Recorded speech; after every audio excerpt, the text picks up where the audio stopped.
tun tuma chuan tun hnaya viral vak mai zaipol conductorina anupui su na ta na la an saka zaipol te a ho na kha kan riak don ani channel a channel minga hi mami fana YouTube channel ti ni a caption a hian anupui sun jana sun na la mit tuine na conduct ti ani lova subscribe thau tur kan ngen chawa original video nei tu nu hemi channel nei tu hi keima po hian ka subscribe pa description lama po khan a link karon da don ani tuna video kan en trananga mizo zinga heti tak maya pathian du tu le rong bol na ngai poimo tu kan nei hi kalom khop maya ka ngai sang boka tin anzai hi ka ngai thanona anzai hian min ne ema ril ru a khoi thar hle ani a hla ngor kan en ba ka te conductor kan en ba ka hian asira ko san mi pui te po hi lo enila tin video wala tu ina anin nit le fei anin suit le fei thin te po hian ril ru khoi khop mai chung ta chu chik le zo zokin kan lo enin kan lo ngai thatel don ya thirang thir hawang u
ki khilai ki conductor ke kan lo mu nga mi patan po hian mit tui dan hi har em thin ani ke ni po lu lo sun to kan ni a ko sang in kan ti dan nang lo em a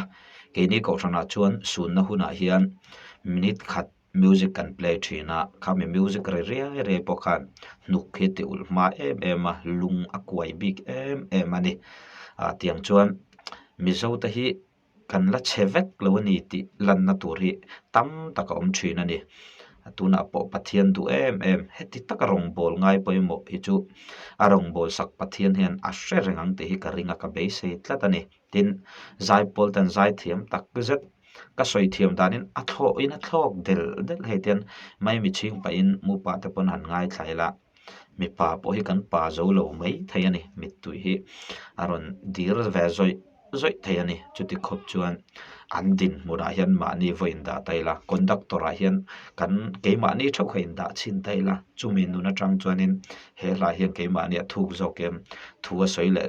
zual thayanga arong bol na a hlen chu aro pui zia hi kan hra thiam le zualin arin om hemizan hian bcm moria ser chi pa hian koshan member pathum man suna chungan sun zinga chuan zai pol conductor nu pui po hi atelani kan ngai thla zerang kan en ho zer don ya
kami chinahan video wa chu top mai ta comment lam ta pokan en chun zomanga anzai thiam vong kho maya chu ti rual chuan kan riak na video wa hi mobile phone la kan ni a video wa hi fia berada pohen 480 chawani chu ti rualin kan focus tur bera chu chiangin ka ria tu mai pokan ril ru khoi tlang hle in ka ringa he lama chak lama mei chia te kan nu te ho te tin thlang lama kan nu te tin ki lama kan pu te ho te po ki han en taila anin sum tlang ani an ril ru khoi hlom ti riat khop mai comment ho kan en thuak chena hey helai hian channel nei tu nu hian flram ro ti official comment hi apina chu chu kan share don ani assistant conductor a om thowa ma se pathian ro puina tur zokin